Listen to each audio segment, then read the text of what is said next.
Cerita dimulai dari sebuah kilang minyak U-Time yang hendak dievakuasi. Sekelompok pasukan yang dipimpin oleh Komandan Luo ditugaskan untuk menjalankan hal tersebut. Ini Profesor Cheng sebagai direktur dari kilang minyak tersebut. Profesor Cheng dan Komandan Luo bekerja sama untuk menjalankan misi evakuasi. Di suatu tempat, terdapat seseorang yang bernama Chris sedang bermain golf. Dia didatangi oleh Henry, adiknya. Mereka adalah kakak beradik yang bekerja sebagai penjahat bayaran. Henry mengajak Chris untuk menjalankan misi penculikan seseorang. Tetapi Chris menolaknya dan pergi meninggalkan Henry. Chris tinggal di sebuah desa di padang gurun. Di desa tersebut mengalami masalah kekurangan air. Chris meminta bantuan temannya Owen untuk membetulkan pipa yang menyediakan air ke desa tersebut. Tetapi ternyata pipanya rusak dan tidak dapat diperbaiki lagi. Owen memberitahukan kepada Chris bahwa biaya perbaikan saluran air tersebut berjumlah $100.000. Dari pabrik kilang minyak, tampak Komandan Luo sedang mempersiapkan rencana evakuasi untuk semua karyawan di kilang minyak tersebut. Proses evakuasi akan melewati jalur maut sebelum sampai ke tempat aman yang bernama zona hijau. Di desa, tampak Chris sedang memikirkan cara untuk mendapatkan uang $100.000 tersebut, dan dia memutuskan untuk mengambil misi bersama dengan adiknya untuk mendapatkan uang itu.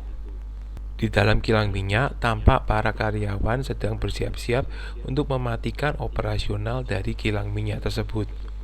Untuk mematikan operasional, dibutuhkan sebuah dongle yang berisi password dari kilang minyak tersebut. Salah satu karyawan di kilang minyak tersebut adalah anak dari Profesor Cheng.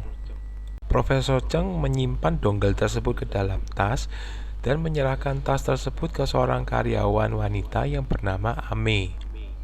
Karyawan dievakuasi dengan menggunakan 11 bis. Profesor Cheng dan anaknya disediakan bis nomor 8, sedangkan Ame menaiki bis nomor 1. Seorang mata-mata dari penjahat berhasil menandai bis yang dinaiki oleh Profesor Cheng. Bis pun mulai berangkat dan tampak Komandan Luo dan Ame berada di bis nomor 1. Tibalah rombongan bis ke jalur maut yang diperkirakan akan banyak jebakan-jebakan. Tak lama rombongan bis berhasil melewati jebakan-jebakan di jalur maut. Di dalam bis, Ame yang merupakan anak dari Komandan Luo menyalahkan Komandan Luo karena tidak hadir dalam pemakaman ibunya. Selanjutnya, rombongan bis dihadang oleh badai pasir. Menurut penyelidikan dari salah satu anggota Komandan Luo, seharusnya cuaca hari itu cerah. Terpaksa rombongan bis masuk ke dalam badai pasir tersebut. Di dalam badai pasir, jalur komunikasi mereka terganggu. Di dalam badai pasir, tampak para penjahat bersiap-siap untuk mensabotase rombongan. Mereka mengincar bis yang sudah diberi tanda. Seorang penjahat berhasil masuk ke dalam bis dan bertempur dengan salah satu anggota dari Komandan Luo. Anak buah dari Komandan Luo berusaha mempertahankan armadanya. Tetapi dia tertendang keluar sehingga armada berhasil dicuri oleh penjahat. Begitu keluar dari badai pasir, Komandan Luo segera mengumpulkan timnya untuk mengetahui kondisi dari armada. Setelah diperiksa, ada 2 armada yang hilang, yaitu armada 8 dan armada 11. Tempat lain, Chris dan Henry berhasil menyandera penumpang dari armada bis tersebut. Anak buah dari Komandan Luo segera mencari lokasi dari armada yang hilang. Mereka menemukan lokasi dari armada yang hilang, dan Komandan Luo mengajak Ame segera menuju ke lokasi armada tersebut dengan menggunakan helikopter. Mereka berangkat dengan diiringi oleh satu helikopter yang lain. Komandan Luo mengetahui bahwa badai pasir tersebut palsu dan hanya dibuat oleh sebuah mesin jet. Dan Luo menemukan salah satu armada yang hilang, dan oleh petugas dari armada tersebut, Komandan Luo diinformasikan bahwa mereka disergap oleh tentara bayaran. Lama kemudian, salah satu helikopter berpas-pasan dengan rombongan dari tentara bayaran. Pasukan dari Komandan Luo berusaha menghadang dari kawanan tentara bayaran dengan menembaki dari atas helikopter. Sayang sekali helikopter berhasil ditembak oleh salah satu dari tentara bayaran dan jatuh. Kelompok tentara bayaran ini berhasil lolos dan berkumpul di suatu tempat di padang gurun. Komandan Luo menemukan armada bis nomor 11 yang hilang dan segera turun untuk menyelidikinya.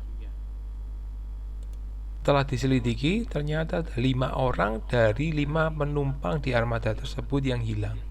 Di markas penjahat, Chris dengan marah menanyakan kepada Henry mengenai siapa dalang dari kejahatan mereka. Chris kaget begitu melihat bahwa Owen yang menjadi dalang dari aksi mereka. Kembali ke lokasi armada, Ame diberitahu bahwa Profesor Cheng dan anaknya disandera oleh para penjahat. Di markas penjahat, Profesor Cheng disandera oleh Owen dan Owen mengutarakan keinginannya untuk mendapatkan kilang minyak. Chris tidak menyukai rencana dari Owen. Karena tidak setuju dengan Owen, maka Chris meninggalkan Owen. Henry berusaha meyakinkan kakaknya Chris, tetapi Chris berpesan kepada Henry untuk segera keluar dari sana, mengambil uangnya dan pergi ke desa. Henry ingin tetap bekerja sama dengan Owen, tetapi Owen yang tidak menyukainya segera menembaknya hingga tewas. Dalam perjalanannya, Chris bertemu dengan Komandan Luo. Kemudian Komandan Luo mengikutinya sampai ke desa. Sesampainya di desa, Chris bermain-main dengan penduduk desa sambil menunggu kedatangan Henry. Kemudian Komandan Luo menampakkan diri kepada Chris dan Komandan Luo menanyakan keberadaan dari penduduknya. Karena tidak memberikan jawaban, maka Komandan Luo dan Chris hampir bertengkar sebelum akhirnya dihentikan oleh anak dari penduduk desa tersebut. Chris yang menunggu kedatangan Henry yang tak kunjung datang segera pergi ke tempat sebelumnya dan diikuti oleh Komandan Luo. Sesampainya di tempat, Chris mendapatkan adiknya sudah tewas. Komandan Luo yang mengikuti Chris juga menemukan anggota timnya yang tewas. Komandan Luo menyangka itu adalah perbuatan Chris, sehingga Komandan Luo dan Chris bertengkar. Pada saat mereka sedang bertengkar, tiba-tiba datanglah seorang asing yang meminta uang kepada mereka. Tidak mendapatkan apa yang dimintanya, kemudian orang asing itu keluar dan mulai menembaki Komandan Luo dan Chris. Beruntung mereka masih bisa lolos dari tembakan-tembakan itu. Chris pun menjelaskan kepada Komandan Luo bahwa dia tidak membunuh orang-orangnya Komandan Luo, dan akhirnya mereka berdua berteman. Di kilang minyak, Profesor Cheng yang ditahan oleh Owen dipaksa oleh Owen untuk menyalakan kembali kilang minyaknya. Jika ditanya mengenai donggel untuk menyalakan kilang minyak, Profesor Cheng tidak menjawabnya sehingga membuat Owen marah. Owen menembaki satu persatu tawanannya untuk membuat Profesor Cheng berbicara. Ketika tiba satu-satunya tawanan yang tersisa adalah anaknya Profesor Cheng, Profesor Cheng segera mulai bicara mengenai donggelnya. Donggelnya berada di tas Profesor Cheng dan Profesor Cheng tidak mengetahui di mana tasnya. Anaknya menyarankan kepada Owen untuk melacak ponsel dari Profesor Cheng karena ponselnya berada di dalam tasnya. Di desa, Ame yang membawa tasnya menerima sebuah panggilan telepon. Komandan Luo dan Chris pun juga bertemu Ame dan berkumpul di sebuah tempat di desa. Ame yang menerima telepon kemudian karena tidak ada yang menjawab maka dia mematikannya. Kemudian Komandan Luo dan Chris mulai menceritakan latar belakang masing-masing. Pada saat mereka sedang berbincang-bincang, datanglah anak buah Chris untuk menyerang mereka.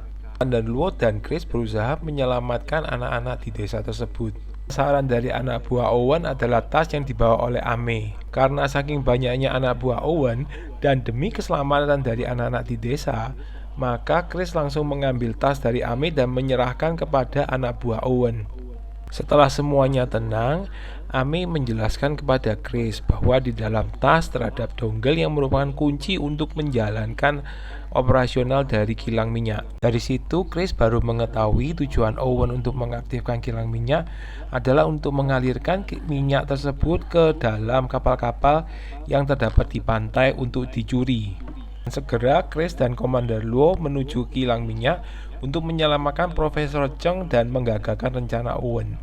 Mereka berangkat menggunakan truk besar dan Ame pun juga tidak ketinggalan menyusul mereka. Itu anak buah Owen datang, Owen langsung segera mengaktifkan kilang minyak untuk disalurkan ke dalam kapal. Komander Luo dan Chris yang tiba di kilang minyak mulai ditembaki oleh anak buah Owen. Owen yang mengetahui kehadiran dari Chris dan Komander Luo segera merusak dongle supaya operasional dari minyak tidak berhenti dan dia segera melarikan diri. Akhirnya Luo dan Chris berhasil masuk ke dalam ruang kontrol kilang minyak dan mereka dihadang oleh seorang anak buah dari Owen. Luo berusaha mengatasi anak buah dari Owen, sedangkan Chris mengejar Owen yang melarikan diri. Chris berusaha mengejar Owen, tetapi Owen sudah lari terlalu jauh. Dengan keputusasaannya, datanglah Mei yang mengendarai kendaraan dari Chris. Kemudian mereka berdua mengejar Owen bersama-sama. Di dalam kilang minyak, Luo berhasil mengalahkan anak buah Owen. Setelahnya, Luo diberitahu oleh Profesor Cheng bahwa dongle rusak sehingga minyak tidak dapat dihentikan. Maka segera Luo mengejar Owen. Chris dan Ame yang mengejar Owen gagal mengejar Owen dan mobilnya jatuh ke jurang sehingga mobilnya rusak. Beruntung mereka bertemu dengan Luo yang datang ke tempat menggunakan truk yang besar. Mereka bertiga bersama-sama mengejar Owen dengan menggunakan truk yang besar. Ketika hampir tidak terkejar, mereka menggunakan jet yang sudah terpasang di truk tersebut. Karena cepatnya, maka truk mereka akhirnya menabrak sebuah mobil pembawa minyak. Mobil pembawa minyak tersebut terpelanting dan menimpa mobil Owen hingga rusak. Hampir terluka, Owen tetap berusaha melarikan diri menggunakan mobilnya. Chris yang terpelanting keluar meminta Luo untuk tetap mengejar Owen dengan menggunakan truk besar. Dan menggunakan jetnya, akhirnya truk berhasil mengejar dan menabrak mobil Owen hingga jatuh ke jurang. Luo dan Ame berhasil keluar dari truk dan menyelamatkan diri dari jurang. Owen yang masih hidup berusaha menakut-nakuti Luo dan Ame dengan menggunakan mobilnya, tetapi sayang, akhirnya mobilnya pun jatuh ke dalam jurang. Mula Luo dan Ame mengira Chris juga jatuh ke dalam jurang. Akhirnya Chris pun masih hidup dengan bergelantungan di tepi jurang, dan Luo dan Ame membantunya mengangkat ke atas. Dan akhirnya film pun berakhir.